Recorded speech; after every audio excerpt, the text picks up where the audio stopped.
In today's episode, we examine an Everest climb where two veteran Sherpas knew this entitled, Karen was going to die. The moment came when she made a single, stubborn decision that shocked the people guiding her. A decision that made survival above 26,000 feet nearly impossible. What followed from that choice would spiral into an outcome no one on the mountain could undo.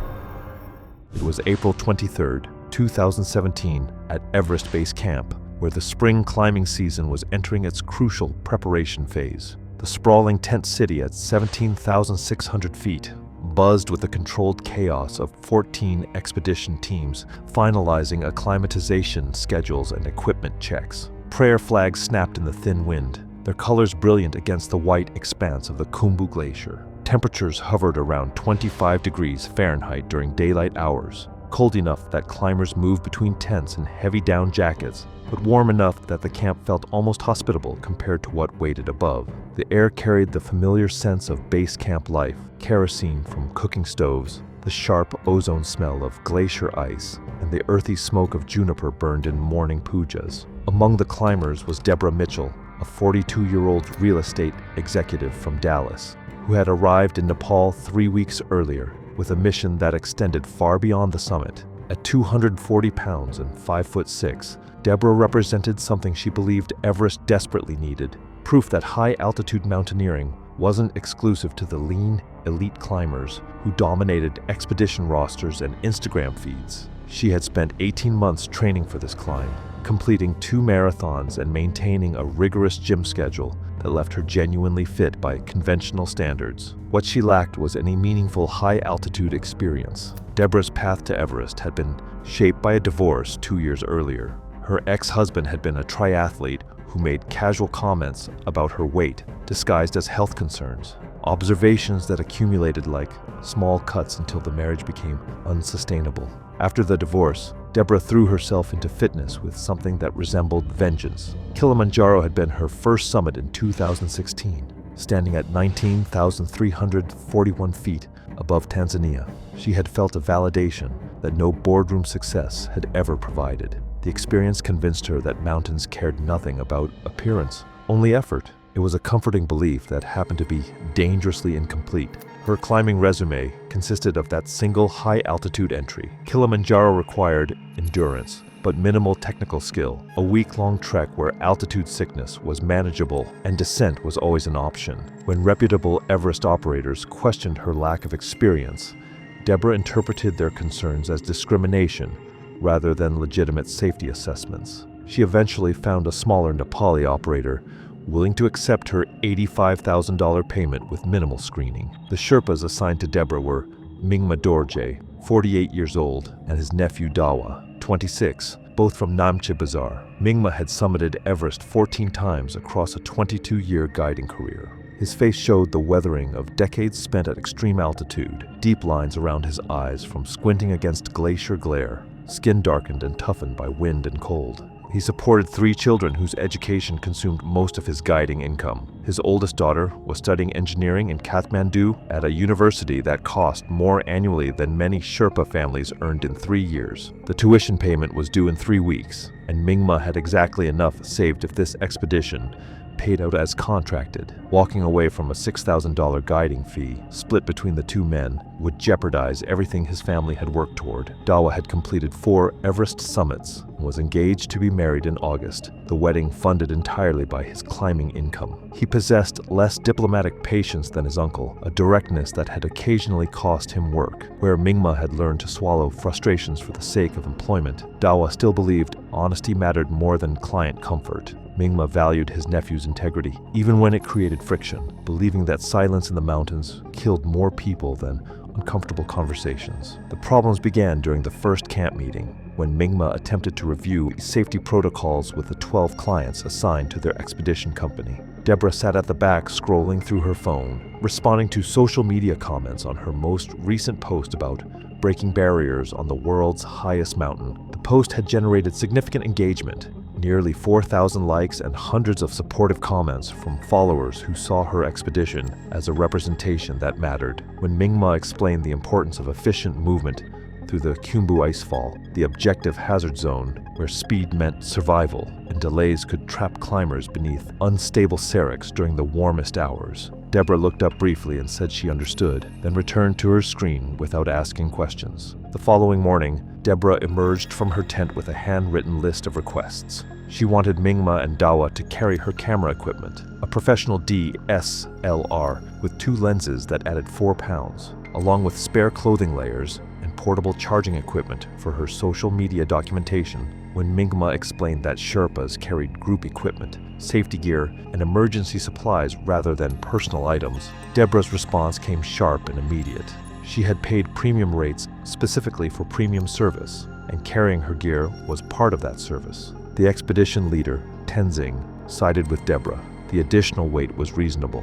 The Sherpas would accommodate it. Mingma accepted the decision without further argument, understanding that the power structure of commercial expeditions did not reward Sherpa objections to client demands. Over the following days, Mingma and Dawa developed a private catalog of grievances shared only in Nepali. She complained about her tent placement 3 separate times. She criticized the expedition's food. She referred to the Sherpas in her social media posts as my team and my guides, language that reduced them to accessories in her narrative rather than the experienced mountaineers whose judgment would determine whether she lived or died above 26,000 feet. During group discussions, she interrupted Mingma multiple times to ask basic questions that had already been answered in the briefing she had ignored. Dawa expressed his frustration to Mingma during a load carry to Camp 1, speaking quietly as they climbed alone through the icefall in pre-dawn darkness. The client treated them like hotel staff rather than climbing partners, and her physical condition concerned him more than her attitude.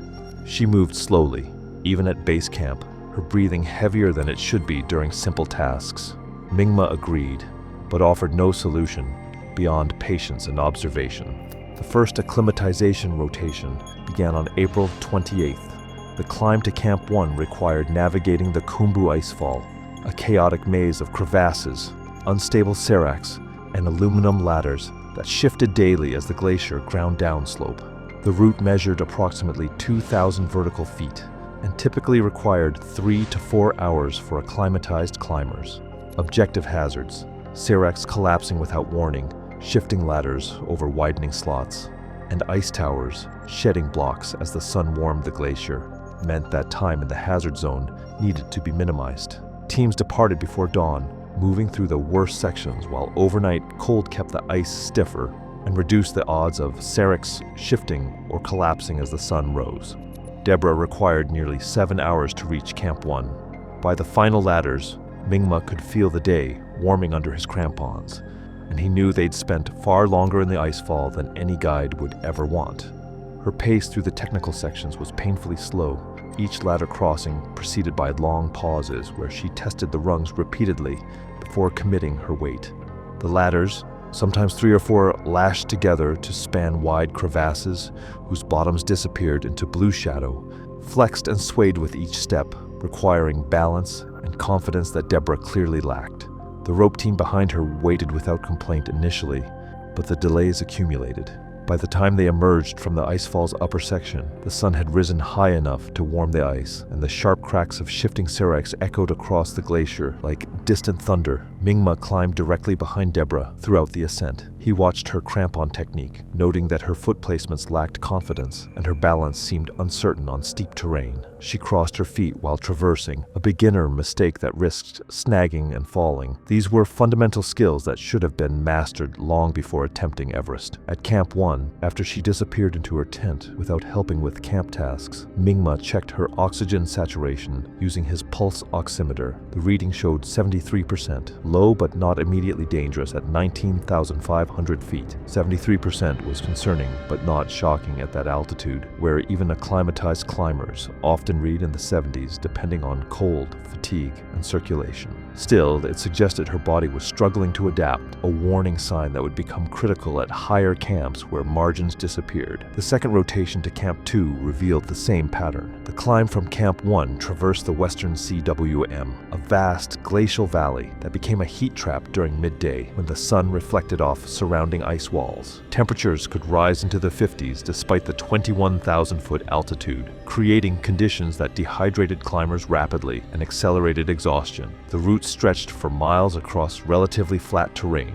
crisscrossed with crevasses hidden beneath thin snow bridges. Fixed ropes guided the way, but the distance and the furnace heat made the approach to Camp 2 a grinding test of endurance. Sweat soaked through Deborah's base layers, despite the altitude, and she removed her shell jacket within the first hour, stuffing it clumsily into her pack, while other climbers moved past her on the rope line. Deborah struggled badly in the heat. Her pace dropped to 20 steps, followed by extended rest. Her face flushed red beneath her glacier glasses, and her movements increasingly uncoordinated. At one point, she sat down in the snow and did not move for nearly 15 minutes, her head bowed and her chest heaving. When Dawa asked if she could continue, she waved him off without speaking. At Camp 2, she immediately demanded that Mingma and Dawa melt additional water and bring meals to her tent. When Mingma checked her oxygen saturation that evening, it had dropped to 68% at rest, and paired with her exhaustion and coordination issues, it was enough to make him worry about what might happen if she worsened. He explained carefully that continuing upward with declining numbers increased the risk of pulmonary or cerebral edema, swelling in the lungs or brain that could worsen fast without immediate descent. Deborah's response stunned both Sherpas. She accused Mingma of treating her differently because of her body type, of applying standards that wouldn't be raised for thinner climbers. She was being targeted with fat phobia, disguised as a medical concern. Mingma attempted to clarify that oxygen saturation measurements were objective data unrelated to body type, that the device measured blood oxygen levels without regard to weight or appearance. He mentioned that other clients at similar altitudes had tested higher, that the numbers indicated her body specifically was struggling to process oxygen. Deborah had already decided the conversation was discriminatory. She turned away without responding, ending the discussion before it could go further. Deborah contacted Tenzing via radio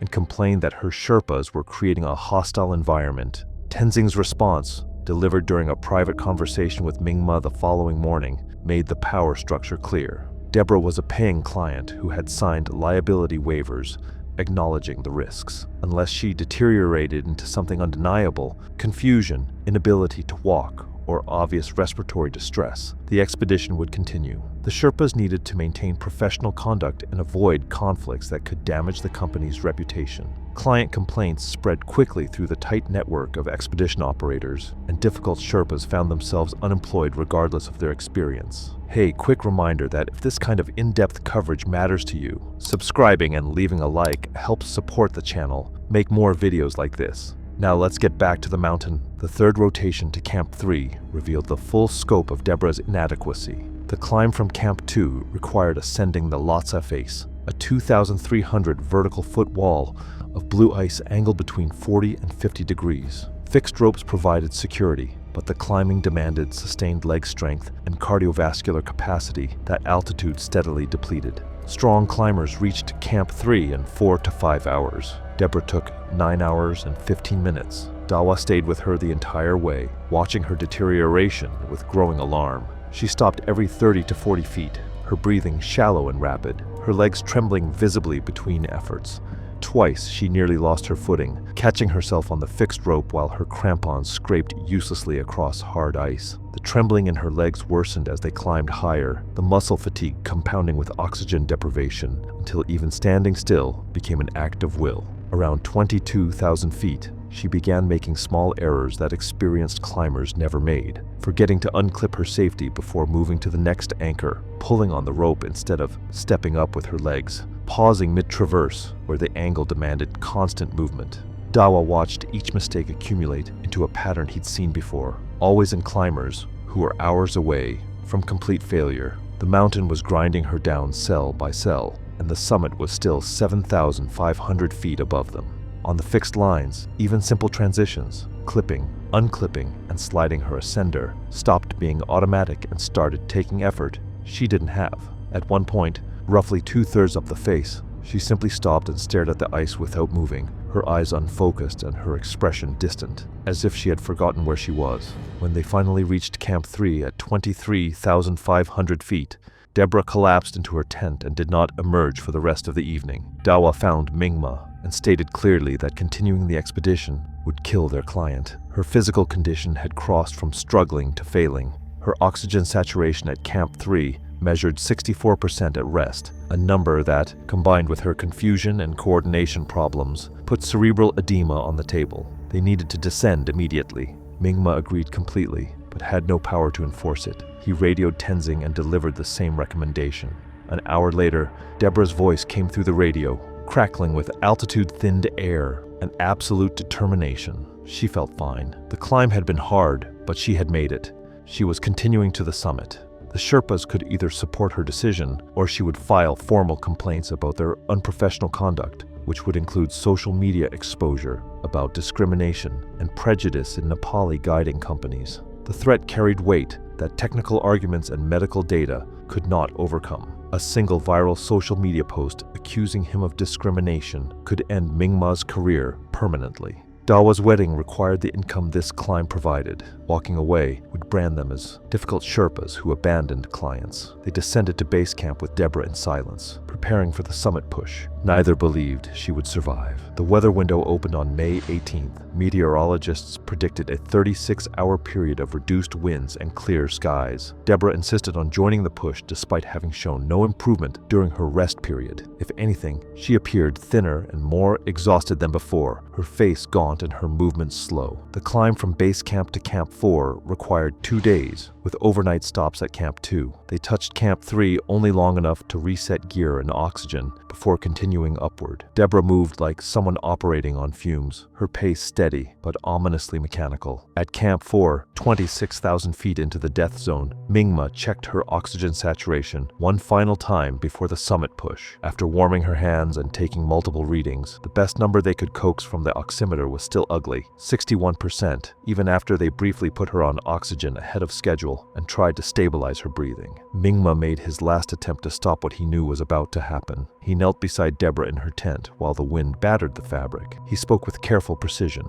measuring each word. Her oxygen levels indicated severe hypoxia. Her body was not getting enough oxygen to sustain basic functions. If she continued upward, she would lose consciousness somewhere above 27,000 feet. At that altitude, rescue was impossible. She would die on the mountain, and there was nothing he or Dawa could do to prevent it. He begged her to descend, while she could still walk under her own power. Deborah's response came without hesitation. She had not spent $85,000 and 18 months training to quit within sight of the summit. If she died trying, at least she would die attempting something meaningful. She ordered them to prepare for departure at 11:30 that night. The summit push began under a sky so clear the stars looked close enough to touch. Deborah moved upward with Mingma in front and Dawa behind, the three of them part of a long chain of headlamps ascending toward the southeast ridge. The cold was brutal, minus 35 degrees Fahrenheit with wind chill, but Deborah's layers held, and her extremities remained functional. For the first 2 hours, she maintained a pace that suggested she might defy the Sherpas' predictions. The rhythm of movement, step, breathe, slide a glove along the fixed line, breathe again, became meditative in the darkness.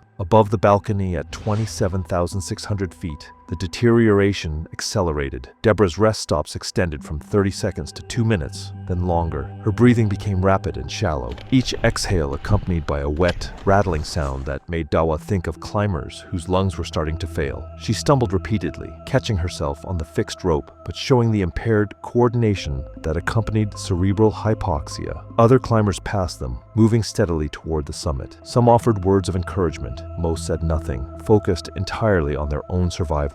At 28,000 feet, with 800 vertical feet remaining to the summit, Deborah asked whether they had already summited. Mingma told her they had not, that the summit was still above them, that they needed to keep moving. She nodded and continued climbing. 10 minutes later, she asked the same question. Dawa moved closer, recognizing the confusion as a symptom of cerebral edema, brain swelling that disrupted cognition and would progress to unconsciousness and death if not reversed by immediate descent. He told Mingma they needed to go down immediately, that waiting longer would make descent impossible. Before Mingma could respond, Deborah sat down in the snow and refused to move. She repeated that she hadn't come this far to quit, that the summit was close, and she was finishing what she started. When Mingma tried to help her stand, she pushed his hands away with surprising force. When Dawa explained they were out of time, she accused him of sabotaging her expedition. The turnaround time had already passed. Dawn was approaching. They were descending whether she cooperated or not. What followed was a struggle with physics rather than will.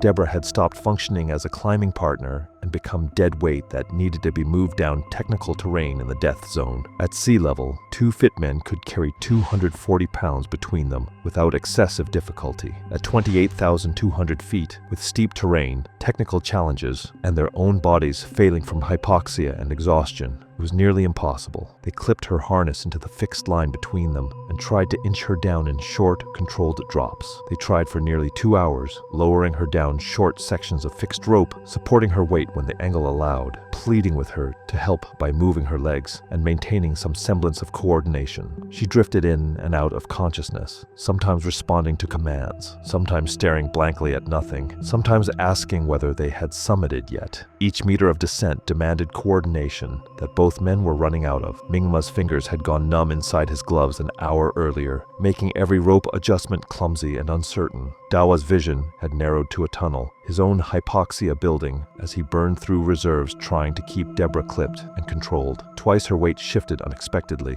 and nearly pulled all 3 of them off the fixed line. They kept moving because stopping meant dying, and dying meant leaving families without support and a woman's body as evidence of their failure. Between long pauses, traffic on the fixed line, and repeated failed attempts to get her moving, the struggle dragged on through the morning. At approximately 10:15 a.m. on May 19, 2017, Deborah Mitchell lost consciousness completely and stopped breathing. Mingma checked for a pulse at her neck and found nothing. No steady beat, no rhythm that returned when he waited and checked again. Dawa cleared ice from her mask and checked her airway as best he could through frozen straps, then opened her flow fully and held the mask tight, but nothing brought her back. The altitude had killed her exactly as they had warned, her body finally surrendering to a rapid spiral of hypoxia and edema that only worsened with every step above the balcony. They stayed with her body for 20 minutes before accepting what could not be changed. Recovery at this altitude was impossible. Given the terrain and her weight, Mingma radioed base camp at 10:40 a.m.,